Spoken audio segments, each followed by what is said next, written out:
Hello and welcome to the Center for Spiritually Integrated Arts, a Centers for Spiritual Living teaching center. I am Reverend Dr. Raymont Anderson. I am the founder and the spiritual director. Now, as you are sitting there joining us, you may have questions, any number of questions, such as, who am I? How did I get here? Spiritually integrated arts means what exactly? What is a teaching center? Well, what is Centers for Spiritual Living? What is that? What does that even mean? Or New Thought, or religious science, or science of mind and spirit? You may have any number of questions about this specific community, about the parent organization, CSL, our philosophy, our teaching, our liberation theology. Any number of questions. Feel free to send an email. We look forward to connecting more and building our virtual community, our global community. And if you haven't connected yet on social media, feel free to do so. This is your invitation now. Also, did you know that all of our Sunday messages are archived on our YouTube channel? You can watch it anytime. Now, questions about anything, such as becoming a member. What does that mean? What does membership entail? And if you live somewhere far and already belong to a spiritual community, can you be a member of more than one? The simple answer is yes, you can.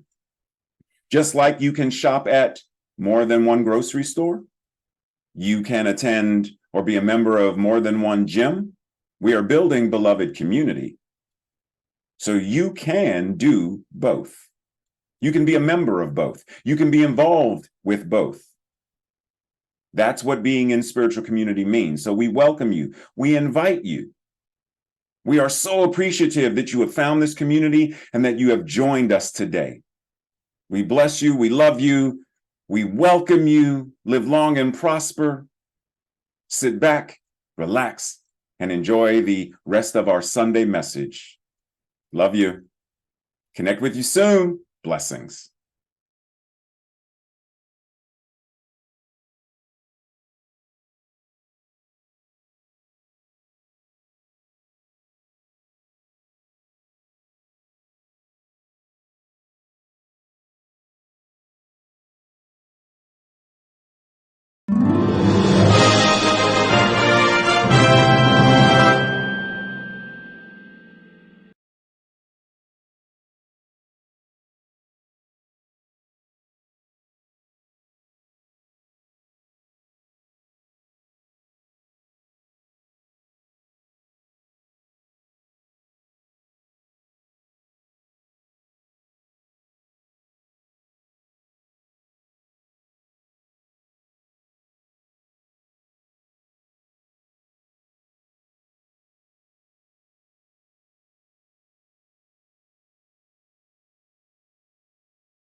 Namaste and greetings.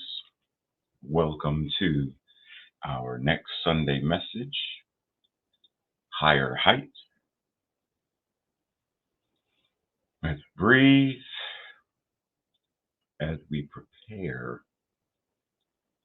We got some deconstructing and reconstructing to do as it pertains to this title and the concept that the title conveys. Higher Heights takes us higher than where we are right now. We can't lift our vision, quote unquote, and expectations while maintaining a downward gaze. We must elevate our vision upward, beyond the clouds, beyond the stars, beyond the rainbow. I get ready to sing. Beyond the rainbow, to rise to higher heights. The infinite spectrum of spirit, the infinite spectrum that spirit represents and expresses as, all of that applies directly to us.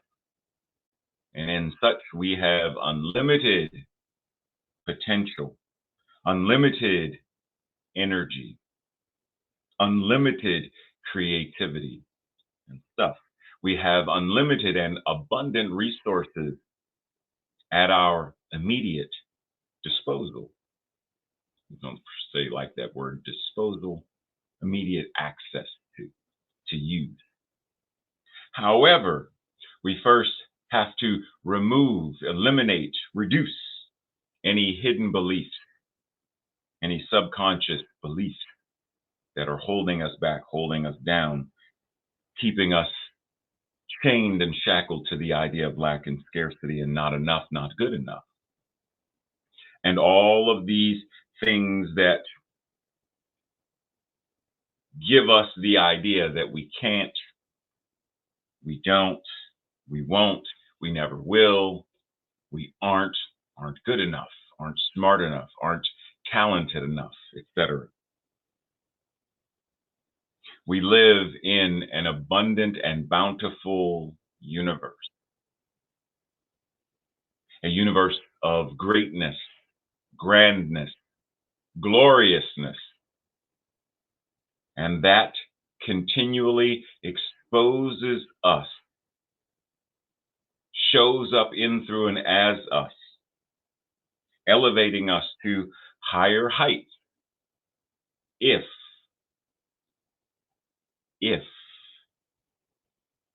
we are ready, willing, and able to make use of. Now, as you see, there's this idea, higher height, higher, upward, to rise to higher height, elevate, lift. Now, I specifically referenced these, I highlighted these words specifically because of what they represent as linguistic convenience. Now, what do I mean by linguistic convenience? Simply that they represent some form of symbolic representation. Just as we may represent or use black, ooh, that's a whole different conversation, to represent death or evil, while white, once again, ooh, whole conversation, represents life and purity. Red can symbolize passion, danger, etc. Blue, peacefulness and calm, etc. Idea of higher, elevation or elevating, lifting, rising are all linguistic, symbolic concepts. I've used these as examples before, referencing the idea that as a skyscraper goes higher, the foundation must be deeper and more fortified. It's both and.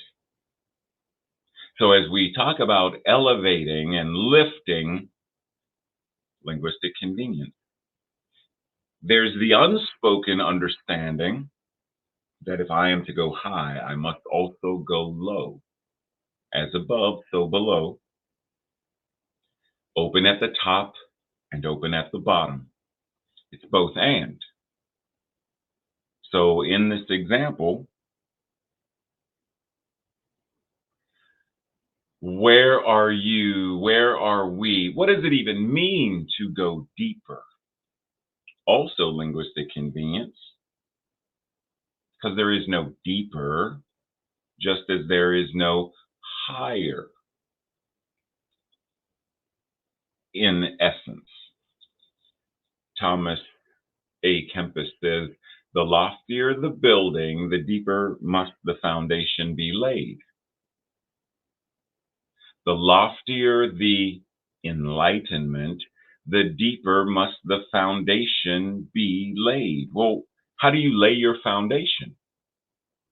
What does it mean to lay your foundation? It means being deeply rooted, quote unquote, to your spiritual practices, your spiritual awareness, the truth of your being, principle. The loftier the vision and creative intention, the deeper and more anchored must the foundation be laid.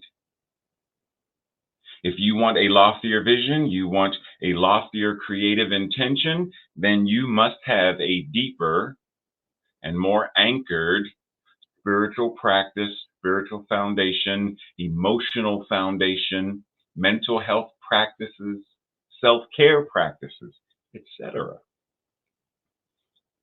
Both and. So pause and breathe and ask yourself, well, what is my current foundation? Is my current foundation shaky, questionable, filled with non-life affirming doubt, self-incrimination, judgment, criticism? Because if that's what my foundation is, then my foundation is shaky. It's riddled with cracks. And if I am to elevate, to rise up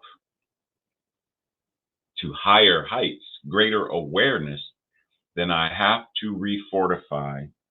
And sometimes that means completely obliterating the current foundation and rebuilding a new foundation.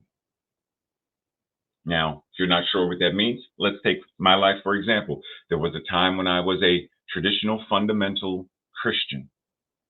In order for me to move into this realm of ministry as an ordained CSL minister, an independent New Thought ordained minister, and others, interfaith and others, the foundation that was God is anthropomorphic. There is a devil that is in hell seeking to tempt and destroy, etc. That entire foundation had to be questioned, examined, and removed for a new foundation of infinite oneness, the all-dwelling, divine, called God, source, spirit. That new foundation needed the old foundation to be removed. Now, it wasn't removed to the degree where I don't know a lot of the things I learned about the Bible and my understanding of what it was about what God is or was or any of it. That stuff is still there because the knowledge is still there. But I don't operate based upon that foundation. I operate based upon the current foundation of what God is, what the devil is, what sin is, what salvation is, as it relates to this teaching, not that. Are you willing to examine your foundation? Are you willing to explore to see, well, where are the cracks? Are you willing to answer the question, what is my foundation and how am I grounded and anchored in it, with it, in order to build from? As I said before, This idea of to go higher as a tree, the roots must be deeper and more anchored. In order to be open at the top, we must also be open at the bottom. Our foundation must be laid plain and strong and fortified, because we use the concept of higher quite often. We talk about a higher power, but there's only one power. There's only one power, one presence. As Unity would say, God the good, omnipotent. We talk about the higher self, but there's only one capital S self that expresses in, through, and as each individualized lowercase s self, but it's still only one. We talk about a higher vibration, and I'm not talking about within, science and the measurement of waves and frequencies, and I'm not talking about there. I'm talking about as it relates to our spiritual self. Higher frequency. In essence, what we're talking about with a higher vibration or a lower vibration, a higher frequency or a lower frequency, a higher self and one's lower self. What we're actually talking about is more life affirming or not. That which is non-life affirming or life denying. Is the energy that you express, is the vibration that you exist with, is it life affirming or non-life affirming? Is the frequency life affirming, non-life affirming? The self that you is it life affirming or non-life affirming? That's absolutely what we're talking about. But for linguistic purposes, we use these words, we use these phrases. But once again, what we're actually talking about is that which is life affirming, that which is not life affirming. So a higher vibration, love, joy, ecstatic, exuberant, bodaciousness. It's a higher vibration. And often we will reference things like anger, grief as lower vibration, but they don't have to be. It's all in what is the anger, what is the grief, what is it opening us up to, what is it doing in us and through us to be stuck in a state of grief or frustration where it's holding us down, holding us back, not giving us the capacity to live fully. And we're pretty much just going by the day-to-day routine without really engaging, then yes, it's less life affirming. Yes. But if we can move through and navigate through the anger, the frustration, the grief, and still embrace joy and gratitude and peacefulness, we can engage in the both and, then that grief, anger, and frustration can also still be of a life-affirming nature. Because once again, there is only one power and only one presence that is the universe itself. We call it God, we call it by many names, but what it is, we must be. So even when I am engaging in non-life affirming things and lower vibrational things, I'm using the power that I am as the divine to engage in these less life affirming things. Breathe. And when you see this, what immediately comes to your mind? Now, you may be thinking, oh, family tree or, something. Oh, it's an organizational chart with the CEO at the top and then the vice presidents or the board and then. Okay, whatever that is, cool. Because the idea is we operate within spirituality. Breathe. We operate within spirituality in the same way that we have been conditioned to operate in the rest of society. We are using secular ideas, the ideas of the mundane, and we're bringing those into our spirituality, which is one reason why, even within our spiritual systems of operation, we still operate within a caste system and a hierarchy. Now, it's easy to identify this in traditional spiritual paths where there's laity at the bottom, God at the top, priests and ministers, etc., in the middle, etc. There's all this stuff. Yes. And we even do that within New Thought, or within CSL, because oftentimes we will put laity at the bottom. Somewhere higher, there's the practitioners, and then at the top or near the top is the minister. Still a hierarchy. It's still a minister-centric paradigm. If we're going to reach higher heights with a holy boldness, going from good to great to grand and all of that stuff,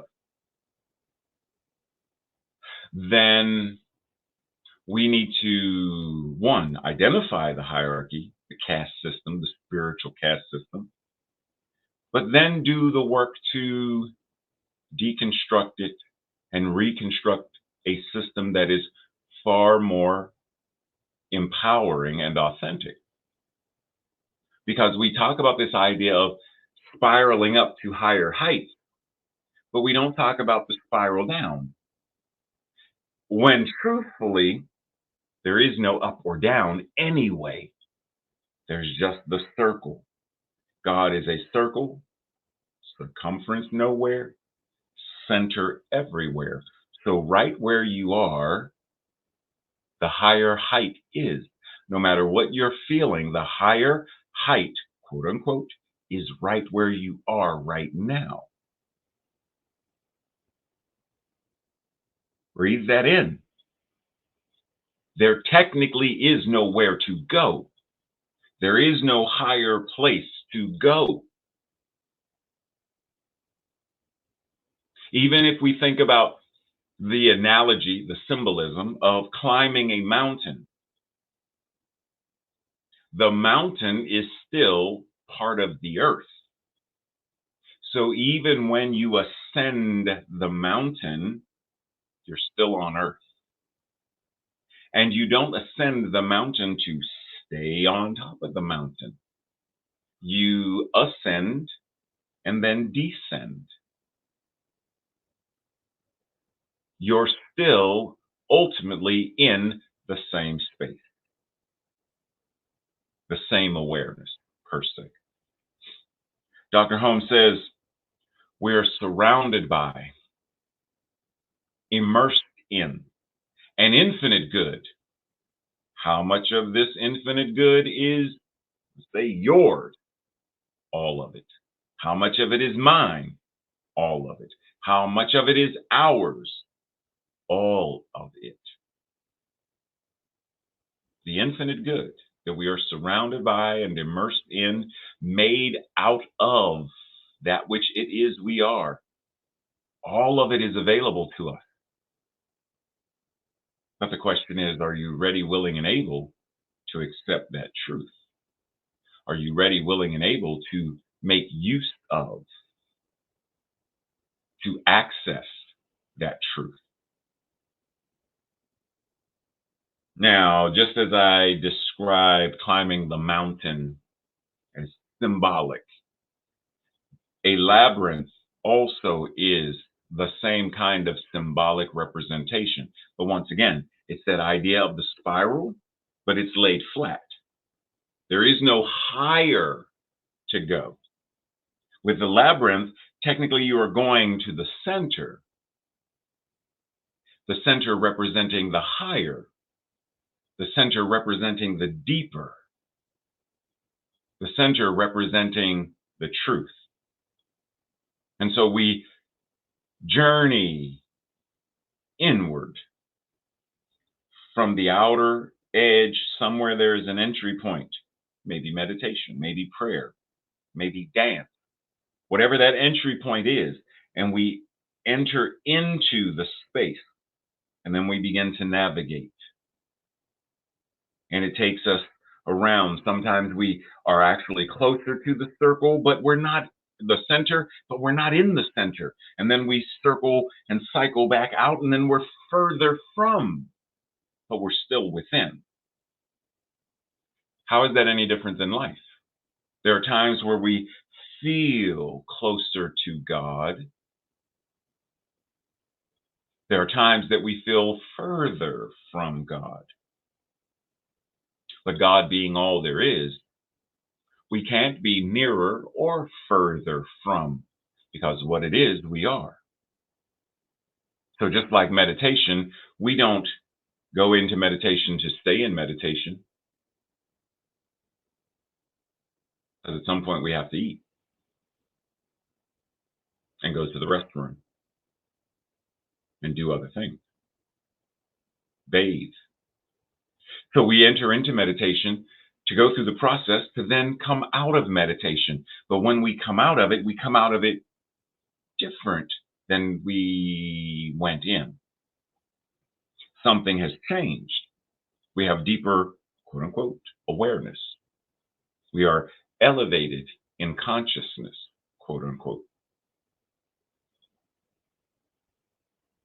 So ultimately, what we're being invited into is the awareness that everything we do is an entry point to our awareness that which God is, we are.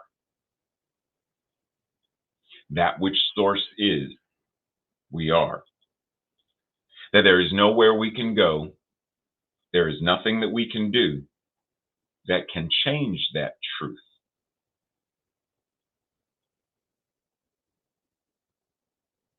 So whether it's going higher, going lower, grounding deeper,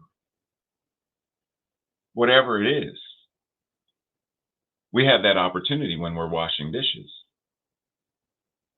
doing laundry. Just as the Buddhist symbol of the unalome represents. Once again, it's a different form of that concept of the spiral, the labyrinth. But it's the idea of moving and navigating, going through the various aspects of life until one reaches that space called enlightenment, illumination, liberation. But even there, we don't stop. Even there is still more to be, more to do, more to expand into, because that which God is isn't limited, it's not bound. So we aren't either. So what are you specifically? What are you invited into? This greater awareness of going higher, going deeper, being grounded, while ascending in consciousness and awareness. What does that for you? What is your entry point into that consciousness, that awareness, and that way of being in the world? And are you engaging in whatever that entry point is? Are you engaging in it on a regular basis? Dr. Holmes says, we are surrounded by an intelligent force and substance from which all things come. It is around us in its original state, ready and willing to take form through the impulse of our creative belief. That which spirit is, that which source is, that which the universe is everywhere present And our invitation is to tap into the truth of our being. Just like right now, as you may or may not know, I am a visual artist. I draw, paint, sculpt, photography, right? But am I doing it right now? No. But is my creativity being accessed in a different way? Yes, because I am speaking. And in speaking, there is creativity and expression. As I do the PowerPoint, there's creativity in expression.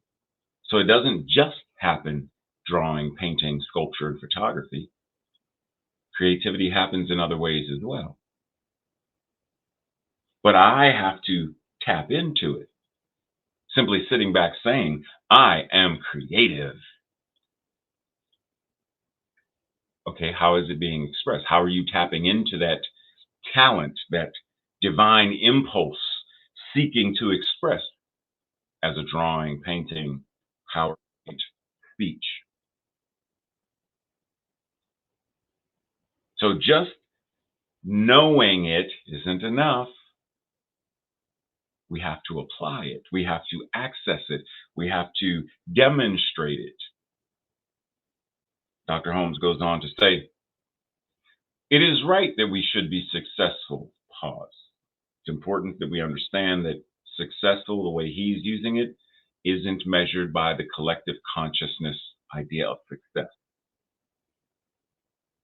It is right that we should be successful, for otherwise, spirit is not truly expressed. The divine cannot lack for anything, and we should not lack for anything that makes life worthwhile while we are here on this earth. Now, this is easy to slip into spiritual bypass because, the idea we should not lack for anything, and yet there are food deserts. There is war and death and destruction.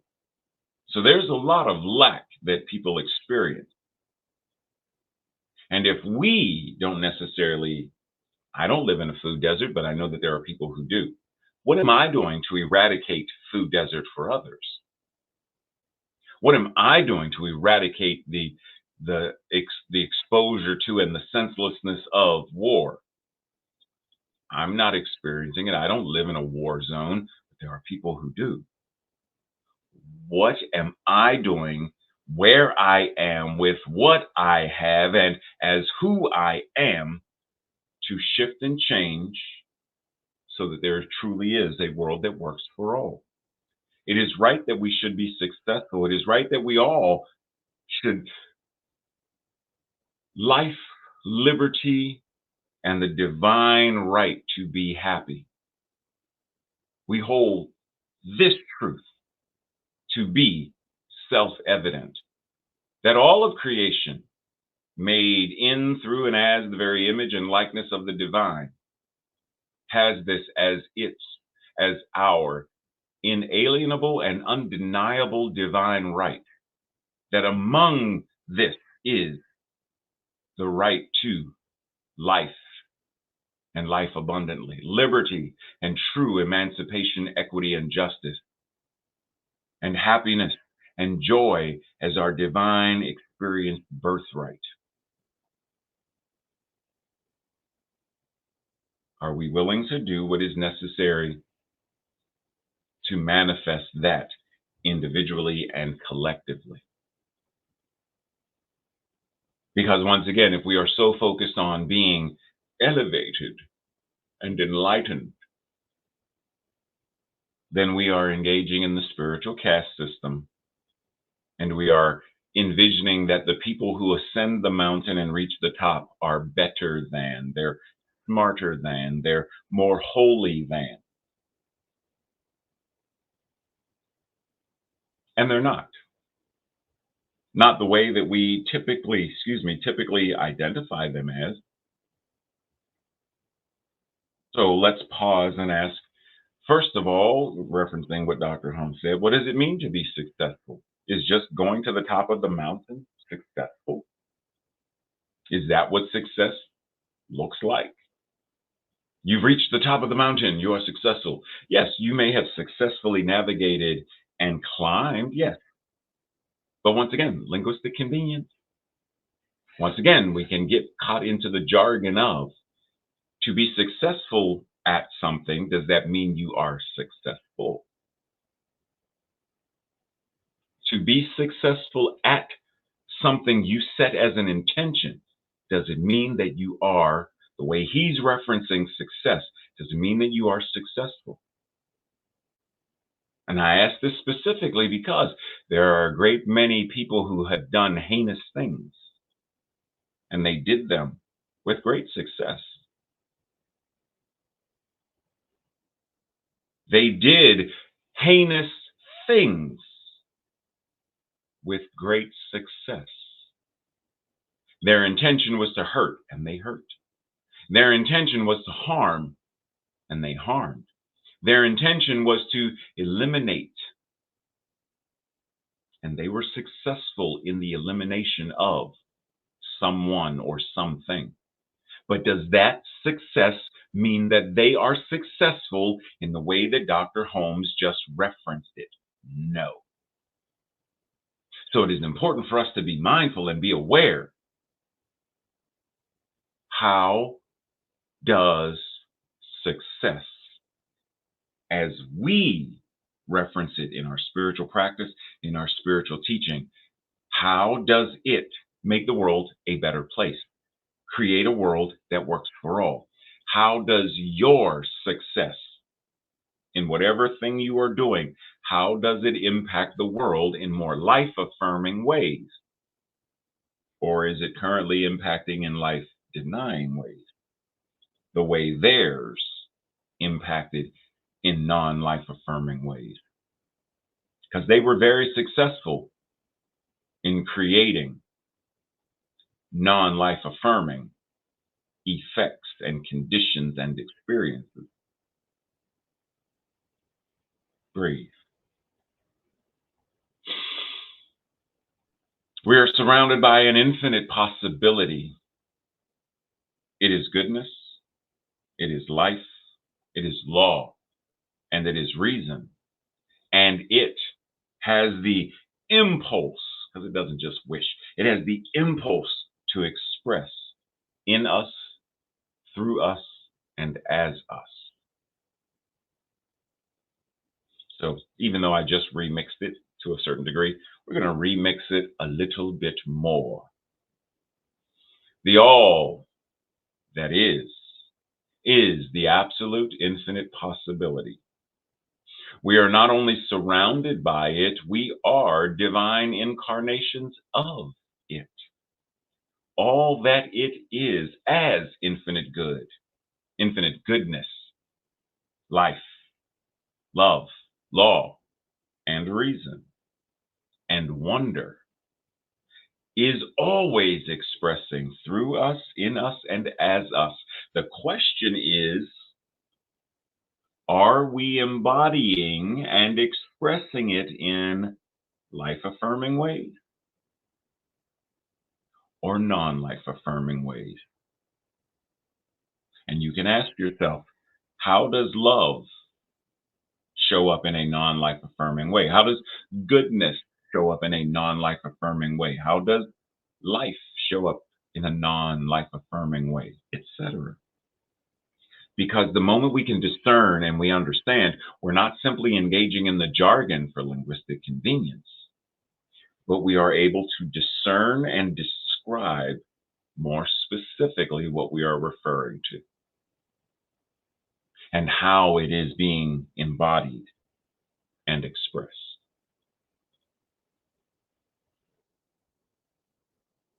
Says, communion with the Spirit is one of the greatest privileges of life. Now, by communion, we mean silently entering into divine harmony and beauty until we feel that harmony and beauty in our own soul, in our own mind. And yes, you already know it, we are going to remix this. Because this idea of communion with and silently entering into, yes. So if you are ready, chicka let's remix. And in order to remix it, let's linguistically understand what it means come, as in communion. Come, as we use in communion, communicate, etc. Community means to be with, to be together, in association, and completely. So keep this in mind as we remix and talk about communion. With, together, in association, and completely. So, what we refer to as communion with Spirit is one of the greatest realizations of life. By communion, we mean realizing and recognizing the divine harmony and beauty of Spirit is right now where we are, as we are. Therefore, this communion with Spirit is the embodiment of this truth.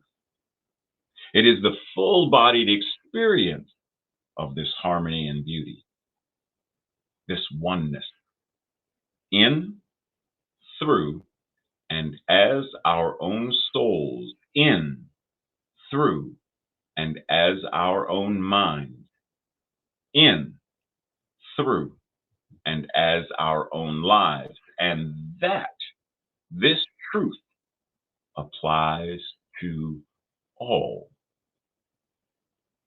right now. See, we're always in communion with the Spirit. The Spirit is all there is. It has to be with, together, in association, and completely what it is, wherever it is, which is everywhere, always, and in all ways. So the question is not whether we are in communion with the Spirit, but are we, and how are we, in the highest, quote unquote, most life affirming way, embodying this completeness, expressing this togetherness, this oneness, this beauty, this harmony. How are we embodying it in, through, and as, and expressing? Art reminds us the eye which I see God is the same eye which God sees me. Say again. The eye which I see God is the same eye which God sees me. Now, we're going to remix this because this is symbolic. Once again, linguistic convenience, the eye and seeing. Because we reference the eye and seeing as, some version of enlightenment and illumination and awareness.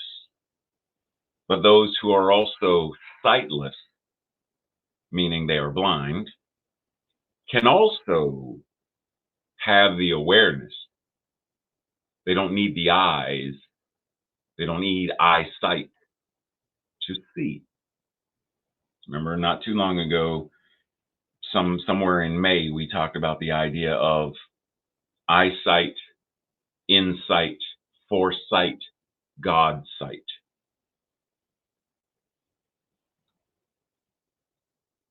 In all the ways that I recognize that which I call God, God, in reciprocal fashion, recognizes itself as me. We could stop right there and call it a day. Every time I recognize God, every time I recognize and call something God, call it divine, that is God recognizing itself as me and as that. When I see God in nature, in art, in the face of another, God sees me. God recognizes itself. When I hear God in music, in wind, in the voice of another, God hears me. When I reach out and touch God in the soil of my garden, the clay on the potter's wheel, the hug or elbow tap with another, God touches me. When I feel love, joy, sadness, grief, God feels me. Breathe. Because if we are going to reach higher heights, then this whole idea of being seen, seeing, and being the sight itself, it's all one and the same. The concept of old New Thought, we still reference God as an anthropomorphic, separate, predominantly masculine entity or idea. There is you and there is God. And what we are invited into is new thought, New Thought 4.0, Science of Mind and Spirit 4.0, where we understand and recognize, where we embody the infinite awareness that there is only one. And what it is, you must be. As Meister Eckhart says, between me and God, there is no between. And as Dr. Holmes reminds us, for the only God you and I will ever know is the one we embody. Never forget that. How are we embodying the divine? In the same way that I've spoken about being an artist, how do I embody what it means to be an artist? Well, it shows up in how the art is expressed. When I paint, when I draw, when I speak, when I write, how is the art? How is God being expressed as your divine embodiment?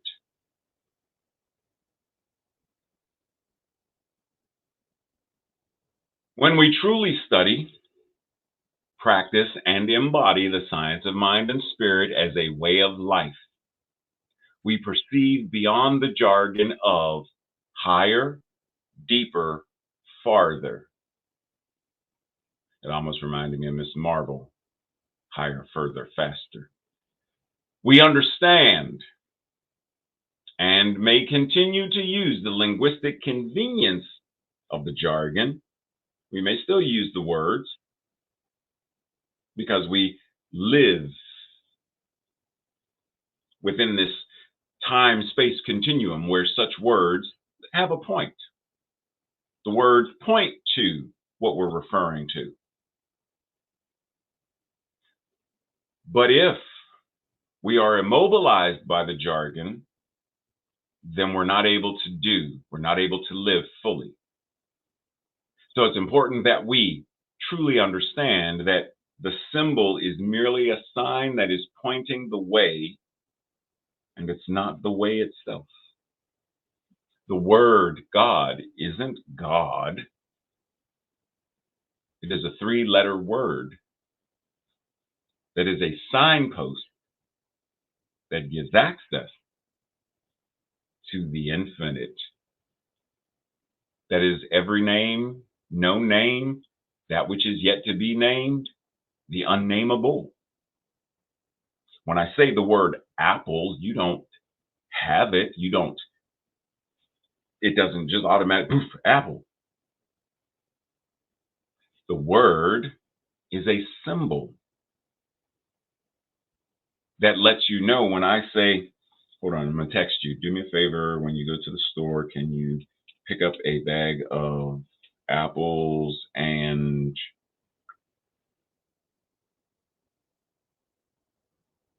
the words are a symbol that give you the access, give you the ability to now go to the store to pick it up. So we don't let the words, we don't let the jargon immobilize us. I digress. We are the way in how we embody the divine, how we welcome, how we invite, how we comfort, how we forgive, how we laugh, how we love, and how we are being that which is our fullest expression of spirit, moment by moment, breath by breath. A couple of weeks ago, during our Wednesday night Science of Mind and Spirit discussion group, there was the section in the extension study course where we were talking about how old, I think it said, how old do you think you are? Or how old are you?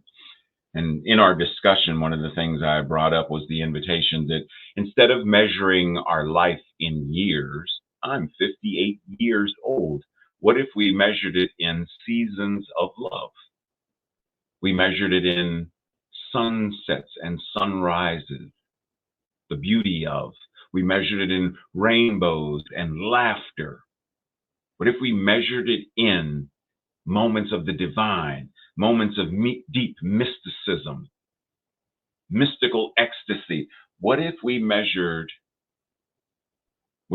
qualified or quantified our lives based upon the fullest expression of how we are living, not just existing, but living our lives? This week's affirmation declaration, I will say it first, and if by some chance this resonates with you, say it with me on the second go round. I continually ascend to higher heights in my spiritual awareness and practice. Together. I continually ascend to higher heights in my spiritual awareness and practice. So it is. This week's journal questions and weekly discussion study group questions. What are some of the obstacles that I experience in moving to higher heights? What's preventing me from going to higher heights? Before I even go there, let me ask, what are higher heights for me? What does that even look like? What does that mean for me? So that way we're not getting stuck in jargon. Higher heights, what does it mean? What does it look like? What does it feel like? Number 3, what am I invited to learn, to know, to do, to be, in order to move to higher heights in my life? What does beloved community moving to higher heights mean to me? It says to you, but to me. What does it mean for my beloved community, the community, to move to higher heights? And lastly, since there really is no hierarchy, therefore there is no higher that I need to go, how do I live, move, and have my being in the awareness and the embodiment of right where I am, God is? How do my values mirror and align with this awareness and this embodied realization? Let's pray.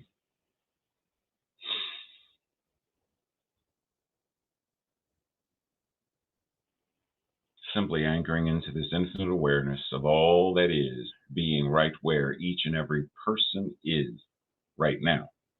The infinite all that is right where each person is, individualizing itself, incarnating itself, expressing itself in, through, and as each and every one and everything, always and in all ways. That which God is. Between me and God, there is no between. All that God is, I am that which I am ever becoming more of the truth of my being. That which God is. So as I speak these words, I know that right now there is nowhere that I need to go. Right here. There is nothing necessarily that I need to, quote unquote, do, be right now. As Thich Nhat Hanh and other master Buddhist monks would say, be here now. Be here now. As that which God is, as that which love is, as that which joy is, as that which is the truth of our being. Be here now. For in the being here now, greater expression, greater creativity, greater inspiration, greater and greater and greater demonstration of the divine overflows to such a degree that I drink from my saucer because my cup runneth over. That which is the infinite wellspring of spirit shows itself, and in the showing of itself, in the embodying of it, I live successfully. I live fully, and what is true of me is true for all. Successful in the being here now. Successful in the being embodiment of the divine here now. Successful in the creative expression, the divine spiritual magnificence showing itself here now. The only God that there is for me, for we to truly know and truly experience is the one that we embody and the one that we express by being here now. As practitioner Charlie Shepherd would often remind as a bumper sticker, you are God. Now act like it. The law receives, the law says yes, and the law acts accordingly. You are God. Now act like it. Answered prayer, you are God. Now act like it. Living this life as the very demonstration of our amen. You are God. Now act like it. Be it now. And so I breathe, recognizing that it is already done, it is already so. I successfully embody. I successfully express. I successfully live by being that which God is right here and right now. And what is true for me is true for all who are listening. Be here now. It is done, it is so, and so it is.